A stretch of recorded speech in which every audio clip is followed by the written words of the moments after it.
Alrighty, hello every folks, and good morning! Welcome to another edition of Know Your Unit, Fried Chicken Edition. Now this is going to be the One Vision Golem, a absolute beef unit of a thing, and a kind of like the, I guess you could say the dry version of the Octopus in many ways, but that being said, it's a unit with some unusual quirks to it that we're going to be covering here today. Unlike the Octopus and many others though, they have pretty appallingly bad accuracy, just like they did back in March of the Black Queen, but when they do hit, it hits pretty darn hard. So these guys are essentially exemplified by having extreme bulk, on top of customization skills, on top of being very difficult to move. So let's go ahead and look at what they're working with. So first and foremost, they're going to be entirely locked into Earth, just like the Octopus was locked into water, and additionally they're going to have access to a very wide variety of different racial skills, with the exception of Golem, because obviously they are a Golem. They have access to Rampart Aura earlier than most, having access to Rampart Aura 3 all the way down in 21, which is only matched by the White Knight. They've got access to Counter Hit, which is pretty okay in their hands considering that they probably want to throw some hands to build up some TP, and additionally they won't be empowered that often. It's worthwhile to consider, but just, same old rules as with many of the other Beast units. If you are running an Empower setup, maybe don't run Counter Hit, because the AI will love to waste it on you. Bash is really useful with ranged attacks, and then we have their 4 core skills. So these are actually very similar to the old passives back in PSP, except this time they don't suck. So, for example, Power Core is similar to what Strengthen used to be, Hardcore is similar to what Fortify used to be, Void Core is similar to what Resistance used to be, and Anima Core is similar to what True Strike used to be. Now, this is exclusive to them, being a skill that allows, essentially just a passive that allows them to boost their stats in a particular direction, but they can only equip one of these at any given time. So, like, for example, for Power Core, if you were running just full offense, you would run Power Core. If you were looking to make them a tank, you would run Hardcore. If you were looking to make them essentially a spell tank, you could run Void Core. And if you were looking to make sure that their hits are landing, you would give them Anima Core. What's worth noting here, by the way, is that as we saw with the Octopus video last time, skills, specifically any kind of attack skills, count as melee attacks. So while their throwing rocks wouldn't benefit from something like Anima Core, everything else would. Just so you're aware. Anyway, so we've got Wade over here if you want them to go stand in the water. Steadfast for the purpose of being unmovable. Same as before, though. They are a heavy unit, meaning that only other heavy units can move them. Max TP for the purpose of giving them additional bar. Tactician, just never take this off. Reflect Magic for the purpose of bouncing back spells. Personally, I like running Hardcore and Reflect Magic. Gives their spell weakness a kind of offensive component, while also protecting them from physical attacks. Phalanx, which will give them the means to extend their block range even further.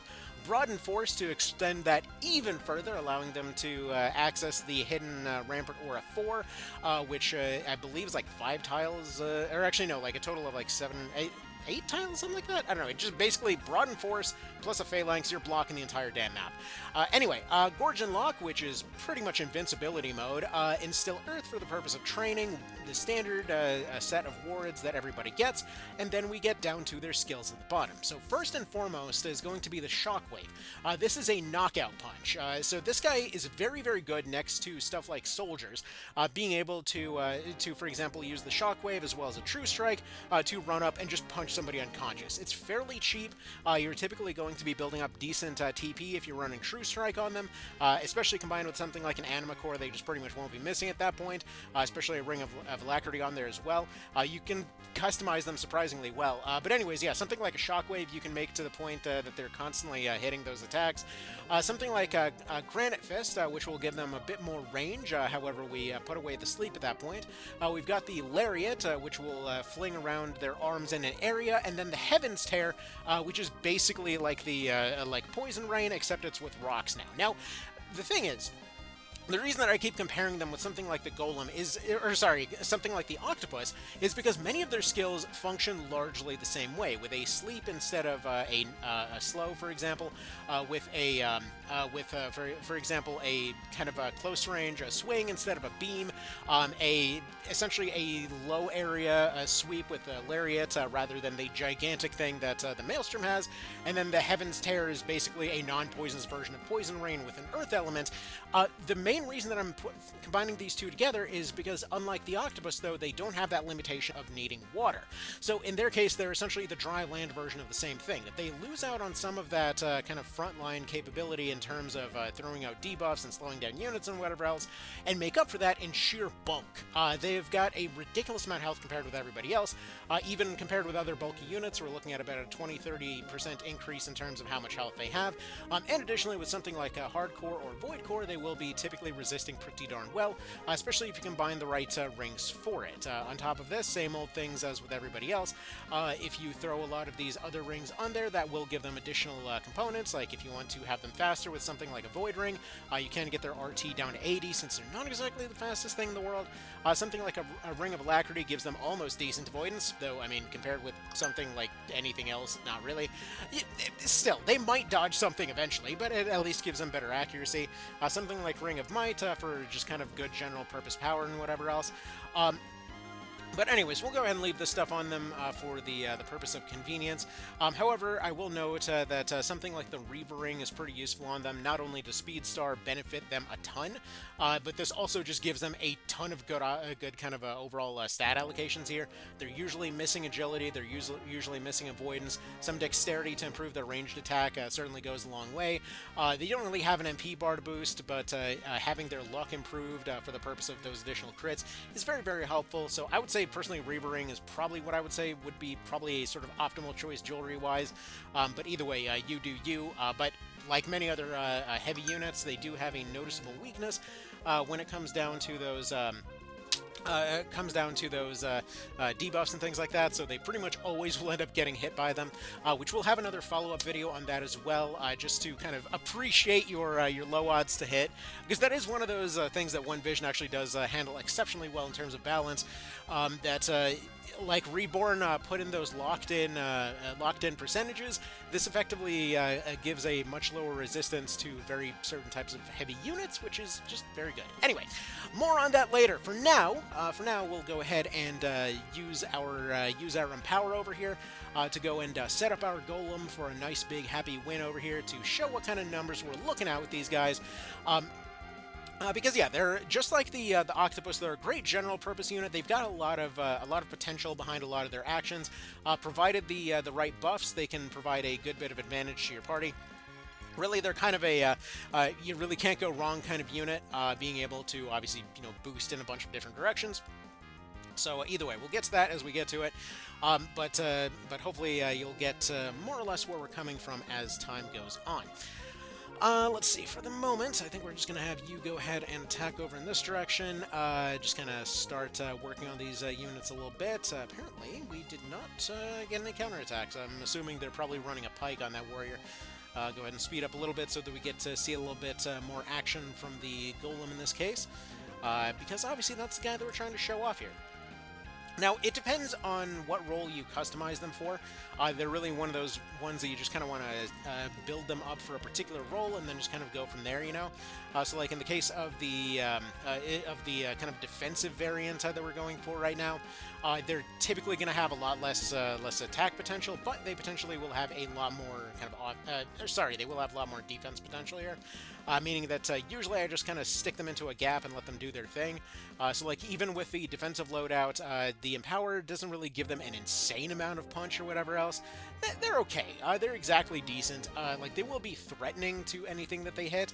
And additionally, compared with some of the other ones, their Boulder has a pretty noticeably longer range. Meaning that, for example, if you give them something like a True Flight over here, this is pretty okay threat. They're definitely going to be a bit more skilled in terms of ranged attacks than something like the Octopus would be. So what we're going to do is we're going to retreat them out of here, and we're going to build them for a more offensive component to show you how it goes. I will point out that unlike you might be expecting, when it comes to the defensive components on this unit, simply putting on Hardcore gives them a big resistance to damage. It doesn't mean that they're going to take so little that they're basically running, permanent damage reduction at all times. However, with a combination of something like Charge or Ginseng's or whatever else, you can pretty much have permanent uptime with Gorge and Lock if you provide them them, again, provide them the means to do so. Combined with something like the higher tiers of Rampant Aura, combined with Extend Range, this could be really useful. However, it's worth noting that they can't use Extend Range and Gorgon Lock at the same time, so you kind of have to pick one. That's really the situation that Hardcore is useful for. Usually you don't necessarily combine the two together. Anyway, we're going to go ahead and switch over to Power Core at this point. This actually, I believe, got nerfed not that long ago, if I'm not mistaken, because this used to be an extraordinarily broken ability. Because, like, simply put, due to the way that numbers go in this, a slight skew in one direction or another could potentially cause a lot of funkiness to happen, which was meaning that for a little bit of a time there. We saw a moment where the Golem could just simply sweep an entire party with this. I love how my phone was dead quiet for the longest time, and now as soon as we start going... Anyway, whatever. This time instead of attacking, we're just going to go ahead and give him an Airy Ion Plume. Sure, that would have helped last time, but, it is what it is. Alright, well, let's go ahead and leave everybody as they are. Just kind of speed through this a little bit, just to get a chance to show off the punch that our Golem has, because these guys are pretty fun. They're, again, a good generalist unit. I would think of them more as a vehicle, that they're really just going to give you what you put in, right? So, like, now, with an Empower, with that Strengthen, it's more. It's definitely nowhere, like, where we saw the crazy crowd sweeping potential from something like the Octopus, but they are definitely a bit more durable, so they're going to have a decent bit more bulk. As far as their skills go, we've got shockwaves over here, so like, for example, being able to put a target to sleep is a really useful thing. The odds of this are kind of, I don't know, they feel relatively likely to happen. I feel like it might scale off accuracy or something, but either way, it's a great setup move. They're really good as a kind of a slow line pusher. So, like, if something like let's say, Octopus or Dragon or whatever else would be like a fast line pusher where they're looking to break through and then capitalize, I would say the Golem is kind of on the opposite end, where they're going to be useful for pushing a line, sure, but it's like a minor breakthrough kind of thing. That essentially, they're going to march forward, they're going to claim that territory, and they're going to be difficult to dislodge at that point, you know? And if you give them the right support, they will essentially operate with whatever support you give them. You put them next to soldiers and they've got vigorous attack, great. They're in physical attacker mode. Let's say you put them in a position that they're potentially operating next to ranged units, great. Now all of a sudden they're going to be in a ranged mode and whatever else. They're again a very good generalist. I like comparing them with the Octopus because both of them feel very similar in terms of being able to just be slotted into any party or situation, and just they'll give you something, you know? Like, as long as somebody's able to buff to some degree, they're able to switch modes into whatever you need them to be, really. They're kind of they're very adaptable in that way.